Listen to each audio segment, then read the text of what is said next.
बिस्मिल्लाहिर्रहमानिर्रहीम। अस्सलाम वालेकुम वरहमतुल्लाहि वबरकातुहू। आबिद राजा चैनल की तरफ से आज मैं अपने दोस्तों को रसूलुल्लाह सल्लल्लाहु अलैहि व आलिहि वसल्लम का एक फरमान बताऊंगा। उससे पहले मैं अपने तमाम दोस्तों से गुजारिश करूंगा कि इस वीडियो को आपने आगे ज़रूर शेयर करना है। तो शुरू करते हैं। बिस्मिल्लाहिर्रहमानिर्रहीम।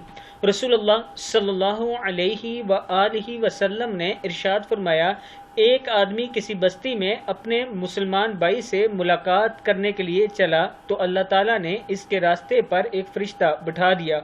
वह इसके पास से गुजरा तो फरिश्ते ने पूछा, तुम कहाँ जा रहे हो? इसने कहा, इस बस्ती में मेरा भाई है, इससे मिलने जा रहा हूँ। फरिश्ते ने कहा, क्या तुमने इस पर कोई एहसान किया था जिसका बदला लेने जा रहे हो? इसने कहा, नहीं, बस मैं इससे अल्लाह के लिए मोहब्बत करता हूँ। फरिश्ते ने कहा, मैं तुम्हारी तरफ अल्लाह का पैगाम रसा बनकर आया हूँ कि अल्लाह ताला तुझसे इस तरह मोहब्बत करता है जिस तरह तूने अल्लाह के लिए इससे मोहब्बत की है। मुस्लिम शरीफ की हदीस है, किताब का हवाला ये नीचे मौजूद है, आप देख सकते हैं। तो मैं अपने दोस्तों से गुजारिश करूंगा कि बहन भाइयों के साथ प्यार और मोहब्बत से रहा करें। छोटी छोटी गलतियों पर नाराजगियां न बना लिया करें और एक दूसरे के लिए बुरा न सोचने लगा करें और एक दूसरे की गिबत न किया करें।